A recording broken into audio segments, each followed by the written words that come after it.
In 1993, a Russian diesel locomotive called the TEP-80 hit 168 miles per hour, and that single record run nearly destroyed the track underneath it.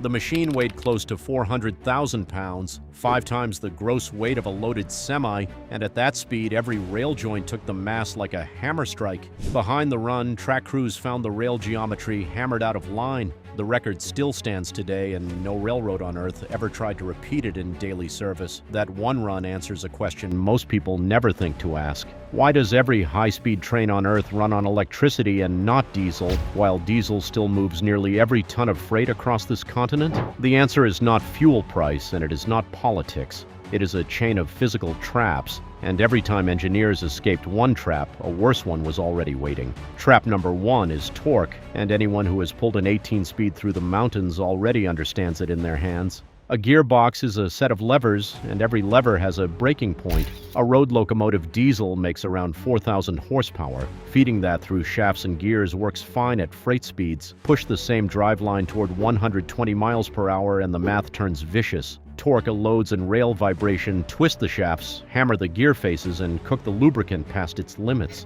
Germany found that ceiling early. In 1933, the Flying Hamburger topped out at 99 miles per hour in scheduled service between Berlin and Hamburg, the fastest regular train on the planet at the time. Here is the detail most people miss. Even that train had already given up on the mechanical gearbox because its builders knew no transmission would survive much more. So what did they use instead?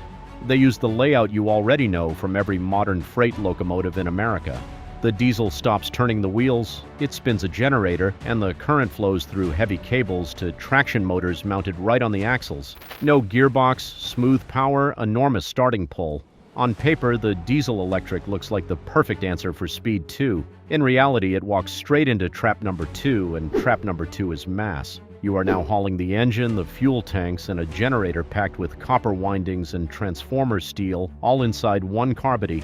Here is the number that buries the idea. A modern American freight unit scales out around 415,000 pounds. At 70 miles per hour, the track shrugs that off. At 150, those same axle loads start pounding the rail geometry out of line, joint by joint, curve by curve. That is exactly what the TEP-80 proved in 1993. Diesel could touch 168 miles per hour exactly once. Running that much iron at that speed every single day would have meant rebuilding the railroad behind the train. The record was a one-way ticket, and even if you could lay fresh steel every night, the next trap is not under the train at all. It sits directly in front of it. Air resistance grows with the square of speed, and the power needed to punch through it grows with the cube. Double your speed, and you need roughly 8 times the horsepower. Wade into a lake up to your chest and you barely feel the water. Try to sprint in that same water and it fights you like wet concrete. A diesel pays for that fight in oxygen and fuel, and both run out fast. France refused to accept that verdict. In 1972, they rolled out the TGV-001, a gas turbine train set burning aviation-style fuel through helicopter-derived engines, and it screamed to 198 miles per hour, a record for a non-electric traction that has never been broken to this day. Then the 1973 oil crisis hit, the fuel bill per trip climbed toward charter jet territory, and the program was dead within a few years. The lesson was final. You cannot carry enough fuel to outrun the cube law. So engineers made the radical call: leave the power plant on the ground and send the energy to the train through a wire. That one decision created a failure mode nobody had ever fought before, a flying electrical contact at the tip of a copper line. The pantograph on the roof presses up against an overhead wire carrying 25,000 volts.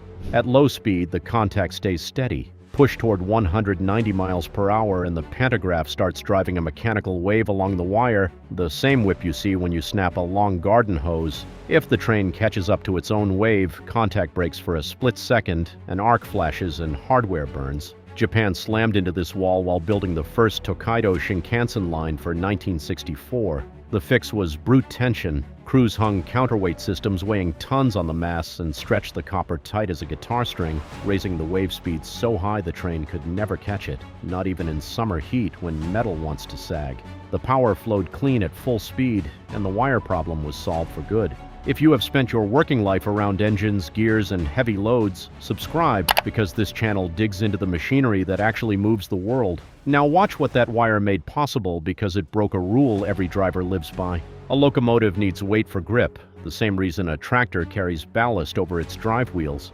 Take the weight away and the wheels just spin. Electricity flipped that logic completely. Engineers built traction motors about the size and weight of a big rig's main transmission and hung them under every single car, driving nearly every axle in the train. The 1964 Series 0 Shinkansen had no locomotive at all. When the driver notched up, dozens of motors along the full length of the train spun up together. The weight sat evenly across the rail, wheel slip nearly vanished, and the whole consist accelerated as one machine instead of a tug-of-war between a heavy head end and a limp tail. Then the first long tunnel nearly wrecked the entire program. Above 180 miles per hour, a tunnel stops being a hole in a mountain and starts acting like the barrel of an air gun. The train works like a piston in a syringe, driving a wall of compressed air ahead of itself at the speed of sound. Now picture a diesel inside that barrel. The back pressure blocks the exhaust stacks, the engine chokes on its own gases, and fumes get squeezed through every seam into the passenger cars. A combustion engine cannot breathe in there. An electric train can because it does not breathe at all. Japan still paid a price in the 1990s when the 500 series pushed its pressure wave out the far end of tunnels with a boom neighbors compared to artillery fire, and lawsuits followed. The cure came from a bird. Engineers studied the kingfisher, which spears into water without a splash, copied its beak, and stretched the nose of the train to roughly 50 feet. The boom disappeared. So line up the whole case and the verdict writes itself. No mechanical driveline survives 4,000 horsepower at 180 miles per hour. A diesel-electric hauls so much engine, fuel, and generator that its own weight beats the track to death. The Cube Law demands more fuel than any train can carry. And inside a tunnel, a combustion engine strangles on its own exhaust while an electric motor never takes a breath. Diesel did not lose the speed race on cost. It lost on physics 4 separate times in 4 separate decades. Electricity wins for one simple reason. The engine never boards the train. The power plant sits miles away, the fuel never moves an inch, and the train carries nothing but motors, passengers, and momentum. But electric traction pays a hidden toll of its own, and it burns hotter than the surface of the sun. At full speed, the pantograph strip lifts off the wire by fractions of a millimeter, thousands of times per hour. Every micro gap fires an arc hot enough to vaporize copper on contact. The wire sheds a fine rain of molten metal and slowly thins, mile after mile, until it hangs overhead as fragile as stretched glass. On the busiest high-speed lines, maintenance crews now run laser measurement trains along the catenary at night, tracking wire thickness, so a worn section gets swapped out long before it can fail under a train at 186 miles per hour, which pushed engineers toward one final escape. Stop fighting friction. Eliminate it. In 2015, Japan's experimental L0 maglev rode superconducting magnets chilled to minus 452 degrees Fahrenheit, lifted about 4 inches clear of its guideway and hit 375 miles per hour, a world record for rail vehicles that still stands. No wheels touching, no wire scraping, no gearbox anywhere. Passengers on board described it as flying without wings. And yet through all of it, diesel never actually lost its kingdom. No overhead wire will ever chase a truck down the interstate, and nothing on this planet lugs 15,000 tons of freight up a grade like a lash-up of diesel electrics doing exactly what they were built to do. The engine that could not win the race still carries the weight of the world, and the people who run it every day know precisely what that takes.